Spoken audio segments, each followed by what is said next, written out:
I know ಉದ್ಯಮಿ dt Paramesh ಮನೆ ಮೇಲೆ ಐಟಿ ದಾಳಿ ಪ್ರಕರಣಕ್ಕೆ ಸಂಬಂಧಪಟ್ಟ ಹಾಗೆ ಐಟಿ ಅಧಿಕಾರಿಗಳ ಪರಿಶೀಲನೆ ವೇಳೆ ಲಾಕರ್ ಕೀ ಪತ್ತೆಯಾಗಿದೆ. ಬ್ಯಾಂಕ್ ಲಾಕರ್ ಪರಿಶೀಲನೆ ವೇಳೆ 6 ಕೋಟಿ ಹಣ ಪತ್ತೆಯಾಗಿದೆ. ಇದೀಗ ಡಿಟಿ ಪರಮೇಶ್ ವಿರುದ್ಧ ಐಟಿ ಕಾಯ್ದೆ 132ರ ಅಡಿಯಲ್ಲಿ ಕೇಸ್ ಆಗಿದೆ. ಮಾರ್ಚ್ 28ನೇ ತಾರೀಕು ದಾಳಿ ಮಾಡಿರುವ ಐಟಿ ಅಧಿಕಾರಿಗಳು ಶಿವಮೊಗ್ಗ ಚಿಕ್ಕಮಗಳೂರಿನಲ್ಲಿ ಐಟಿ ರೇಡ್ ಆಗಿತ್ತು. ಪರಮೇಶ್ ನಿವಾಸ ಶೋರೂಮ್ಗಳಲ್ಲಿ ರೇಡ್ ಮಾಡಿ ಪರಿಶೋಧನೆ ನಡೆಸಿದ್ರು. ಆ ರೇಡ್ ಟೈಮ್ನಲ್ಲಿ ಅವರಿಗೆ ಬ್ಯಾಂಕ್ ಲಾಕರ್ನ ಕೀ ಸಿಕ್ಕಿತ್ತು.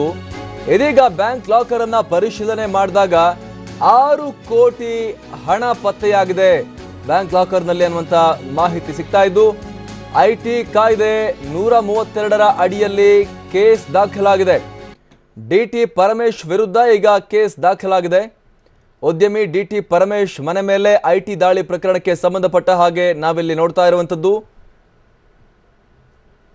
ಇವರ ಬ್ಯಾಂಕ್ ಲಾಕರ್ನಲ್ಲಿ ದೊಡ್ಡ ಪ್ರಮಾಣದಲ್ಲಿ ಹಣ ಸಂಗ್ರಹ ಮಾಡಿಟ್ಟಿದ್ದು ಈಗ ಬೆಳಕಿಗೆ ಬರ್ತಾ ಇದೆ.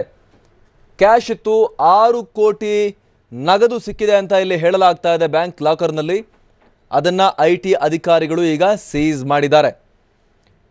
ಈ ಬ್ಯಾಂಕ್ ಲಾಕರ್ಗೆ ಸಂಬಂಧಪಟ್ಟ ಹಾಗೆ ಏನು 28ನೇ ತಾರೀಕು ಮಾರ್ಚ್ 28ನೇ ತಾರೀಕು ಶಿವಮೊಗ್ಗ ಚಿಕ್ಕಮಗಳೂರಲ್ಲೆಲ್ಲ ಏನು ರೇಡ್ ಆಗಿತ್ತು, ಐಟಿ ರೇಡ್ ಏನಾಗಿತ್ತು, ಹಳೆ ಮೈಸೂರಿನ ಕೆಲವೊಂದಷ್ಟು ಭಾಗಗಳಲ್ಲಿ ಮಂಡ್ಯ, ಮೈಸೂರು ಹಾಗೆ ಶಿವಮೊಗ್ಗ ಚಿಕ್ಕಮಗಳೂರೆಲ್ಲ ಏನು ಐಟಿ ರೇಡ್ ಆಗಿತ್ತು. ಆ ಟೈಮ್ನಲ್ಲಿ ಡಿಟಿ ಪರಮೇಶ್ ಅವರ ಮನೆಯಲ್ಲಿ ಈ ಲಾಕರ್ನ ಕೀ ಪತ್ತೆಯಾಗಿತ್ತು. ಅದರ ಜಾಡು ಹಿಡಿದು ಹೊರಟ ಅಧಿಕಾರಿಗಳಿಗೆ ಬ್ಯಾಂಕ್ ಲಾಕರ್ ಓಪನ್ ಮಾಡಿದಾಗ ಈ ಪರಿ ದೊಡ್ಡ ಪ್ರಮಾಣದ ನಗದು ಹಣ ಸಿಕ್ಕಿದೆ. 6 ಕೋಟಿ ಕ್ಯಾಶ್ ಐಟಿ ಅಧಿಕಾರಿಗಳಿಗೆ ಸಿಕ್ಕಿರುವಂಥದ್ದು. ಇದೀಗ ಇದರ ಆಧಾರದ ಮೇಲೆ ಪ್ರಕರಣವನ್ನು ದಾಖಲು ಮಾಡಿಕೊಳ್ಳಲಾಗಿದೆ.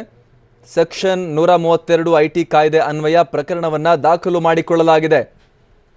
ನಾವು ದೃಶ್ಯಗಳಲ್ಲೂ ಕೂಡ ಗಮನಿಸ್ತಾ ಇದ್ದೀವಿ ಎಷ್ಟು ದೊಡ್ಡ ಪ್ರಮಾಣದಲ್ಲಿ ಕ್ಯಾಶ್ ಅಲ್ಲಿ ಸಿಕ್ಕಿದೆ ಅನ್ನುವಂಥ ಮಾಹಿತಿಯನ್ನು. ಡಿಟಿ ಪರಮೇಶ್ ಉದ್ಯಮಿ ಮಂಡ್ಯ, ಮೈಸೂರು, ಶಿವಮೊಗ್ಗ, ಚಿಕ್ಕಮಗಳೂರೆಲ್ಲ ರೇಡ್ ಆದಂಥ ಸಂದರ್ಭದಲ್ಲಿ ಇವರ ಮನೆ ಮೇಲೂ ಕೂಡ ಮತ್ತು ಇವರ ಶೋರೂಮ್ಗಳ ಮೇಲೂ ಕೂಡ ರೇಡ್ ಆಗಿತ್ತು. ಅದಕ್ಕೆ ಸಂಬಂಧಪಟ್ಟ ಹಾಗೆ ಅವತ್ತು ರೇಡ್ ಆದಾಗ ಸಿಕ್ಕಂತಹ ಲಾಕರ್ನ ಕೀಯನ್ನು ರಹಸ್ಯವನ್ನು ಭೇದಿಸಿರುವ ಐಟಿ ಅಧಿಕಾರಿಗಳು ಇದೀಗ ಬ್ಯಾಂಕ್ ಲಾಕರನ್ನು ವರೆಗೂ ಕೂಡ ತಲುಪಿದ್ರು. ಬ್ಯಾಂಕ್ ಲಾಕರ್ ಓಪನ್ ಮಾಡಿ ನೋಡಿದಾಗ ಇಷ್ಟು ದೊಡ್ಡ ಪ್ರಮಾಣದಲ್ಲಿ ಕ್ಯಾಶನ್ನು ಇವರು ಬ್ಯಾಂಕ್ ಲಾಕರ್ನಲ್ಲಿ ಇರಿಸಿರೋದು ಬೆಳಕಿಗೆ ಬಂದಿದೆ. ಇದಕ್ಕೆ ಸಂಬಂಧಪಟ್ಟ ಹಾಗೆ ಐಟಿ ಇನ್ನೂ ಕೂಡ ತನಿಖೆಯನ್ನು ಮುಂದುವರಿಸಿದೆ. ಮತ್ತಷ್ಟು ಮಾಹಿತಿಯನ್ನು ಕೊಡ್ತಾರೆ ನಮ್ಮ ಪ್ರತಿನಿಧಿ ಪ್ರಜ್ವಲ್, ಈಗ ಲೈವ್ ಇದ್ದಾರೆ. ಪ್ರಜ್ವಲ್, ಐಟಿ ಅಧಿಕಾರಿಗಳು ಹಳೆ ಮೈಸೂರಿನ ಕೆಲವೊಂದಷ್ಟು ಜಿಲ್ಲೆಗಳಲ್ಲಿ ಹಾಗೆ ಶಿವಮೊಗ್ಗ, ಚಿಕ್ಕಮಗಳೂರಲ್ಲೂ ಕೂಡ ರೇಡ್ ಮಾಡಿದ್ರು 28ನೇ ತಾರೀಕು. ಅವತ್ತು ಉದ್ಯಮಿ ಪರಮೇಶ್ ಮನೆಯಲ್ಲಿ ಕೀ ಸಿಕ್ಕಿತ್ತು. ಆ ಕೀಯ ಜಾಡು ಹಿಡಿದು ಹೊರಟ ಅಧಿಕಾರಿಗಳಿಗೆ ಬ್ಯಾಂಕ್ ಲಾಕರ್ನಲ್ಲಿ ಕೋಟ್ಯಾಂತರ ಕ್ಯಾಶ್ ಸಿಕ್ಕಿದೆ. ಏನೆಲ್ಲ ವಿವರ ಸಿಗ್ತಾ ಇದೆ ಪ್ರಜ್ವಲ್? ಅಮರ್, ಏನಂತಂದರೆ ಮಾರ್ಚ್ 28ನೇ ತಾರೀಕು ರಾಜ್ಯಾದ್ಯಂತ ಇನ್ಕಮ್ ಟ್ಯಾಕ್ಸ್ ಅಧಿಕಾರಿಗಳು ದಾಳಿಯನ್ನು ಮಾಡ್ತಾರೆ. ಒಂದಷ್ಟು ಜನ ಮೈತ್ರಿ ಸರ್ಕಾರಕ್ಕೆ ಹತ್ತಿರವಾಗಿರುವಂಥವ್ರನ್ನ ಗುರುತು ಮಾಡಿಟ್ಕೊಂಡು ದಾಳಿಯನ್ನು ಮಾಡ್ತಾರೆ ಅಂತೇಳಿ ಸರ್ಕಾರದ CM ಆಗಿರ್ಬೋದು ಇನ್ನಿತರವರು ಎಲ್ಲರೂ ಕೂಡ ಆರೋಪವನ್ನು ಮಾಡ್ತಾರೆ. ಐಟಿ ಅಧಿಕಾರಿಗಳ ಕಚೇರಿ ಮುಂದೆ ಸ್ಟ್ರೈಕನ್ನು ಕೂಡ ಮಾಡಿರ್ತಾರೆ. ಅದಾದ ನಂತರ ದಾಳಿ ಸಂದರ್ಭದಲ್ಲಿ ಅಂಥ ದೊಡ್ಡ ಮೊತ್ತದ ಏನು ಸಿಕ್ಕಿರಲ್ಲ ಅನ್ನೋದು ಒಂದು ಮಾಹಿತಿಯನ್ನು ಕೂಡ ಲಭ್ಯವಾಗಿರುತ್ತೆ.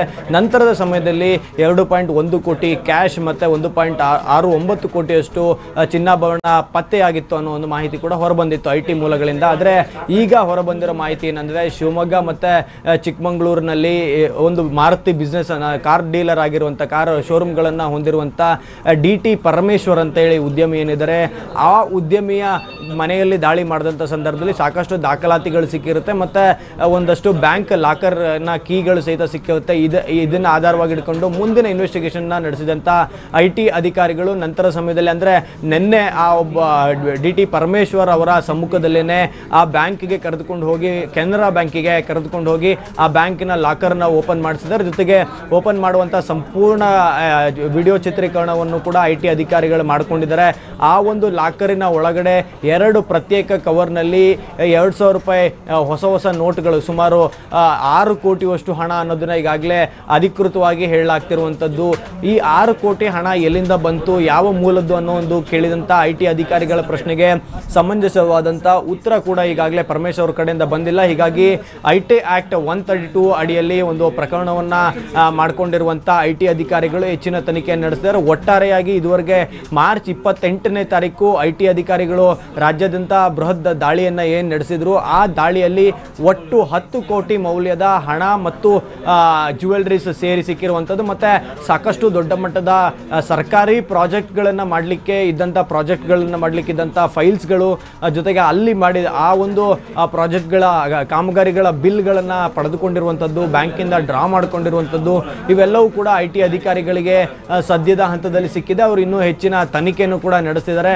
ಈ ಪರಮೇಶ್ವರ್ ಯಾರಿದ್ರು ಇವರೆಲ್ಲರೂ ಕೂಡ ಪ್ರಭಾವಿಗಳಿಗೆ ಆಪ್ತರಾಗಿದ್ದರು ಅನ್ನೋ ಒಂದು ಮಾಹಿತಿಯನ್ನು ಕೂಡ IT ಇಲಾಖೆ ಮೂಲಗಳಿಂದ ಹೇಳ್ತಿರುವಂಥದ್ದು. Amar, yes, thank you Prajwal.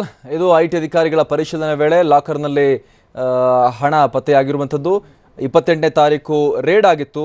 ರಾಜ್ಯದ ಹಲವು ಕಡೆ ಏಕಕಾಲದಲ್ಲಿ ಇನ್ಕಮ್ ಟ್ಯಾಕ್ಸ್ ಅಫಿಷಿಯಲ್ಸ್ ರೇಡ್ಗಳನ್ನು ಮಾಡಿದರು. ಮೈಸೂರು, ಮಂಡ್ಯ, ಶಿವಮೊಗ್ಗ, ಚಿಕ್ಕಮಗಳೂರು ಹೀಗೆಲ್ಲ ರೇಡ್ ಮಾಡಿದರು. ಆ ಸಂದರ್ಭದಲ್ಲಿ ನಮ್ಮ ಪ್ರತಿನಿಧಿ ಪ್ರಜ್ವಲ್ ಮಾಹಿತಿಯನ್ನು ಕೊಡ್ತಾ ಇದ್ದ ಹಾಗೆ ಮೈತ್ರಿ ಸರ್ಕಾರದಕ್ಕೆ ಬೇಕಾದ ಒಂದಷ್ಟು ಜನರ ಮೇಲೆ ರೇಡ್ ಆಗಿತ್ತು ಅನ್ನುವಂಥದ್ದನ್ನು ಆ ಸಂದರ್ಭದಲ್ಲಿ ಮೈತ್ರಿ ಸರ್ಕಾರದವರೇ ಆರೋಪವನ್ನು ಮಾಡಿದರು, ಟಾರ್ಗೆಟ್ ಮಾಡಲಾಗ್ತಿದೆ ಅಂತ ಹೇಳಿ. ಆ ಸಂದರ್ಭದಲ್ಲಿ ಉದ್ಯಮಿ ಪರಮೇಶ್ ಮನೆ ಮೇಲೂ ಕೂಡ, ಈ ವಾಹನಗಳ ಶೋರೂಮ್ಗಳನ್ನೆಲ್ಲ ನಡೆಸುವಂತಹ ಉದ್ಯಮಿ ಪರಮೇಶ್ ಮನೆ ಮೇಲೂ ಕೂಡ ರೇಡ್ ಆಗಿತ್ತು. ಆಗ ಅವರ ಮನೆಯಲ್ಲಿ ಒಂದು ಕೀ ಸಿಕ್ಕಿತ್ತು. ಆ ಕೀಯನ್ನು ಮೂಲವನ್ನು ಹುಡುಕ್ತಾ ಹೊರಟಂಥ IT ಅಧಿಕಾರಿಗಳಿಗೆ ಬ್ಯಾಂಕ್ ಲಾಕರ್ವರೆಗೂ ಕೂಡ ಬಂದು ನಿಂತ್ಕೊಂಡಿದ್ರು.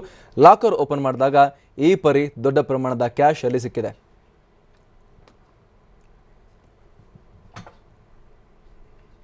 ಬ್ರೇಕ್ನ ನಂತರ ಸುದ್ದಿ ಮತ್ತೆ ಮುಂದುವರಿಯುತ್ತೆ.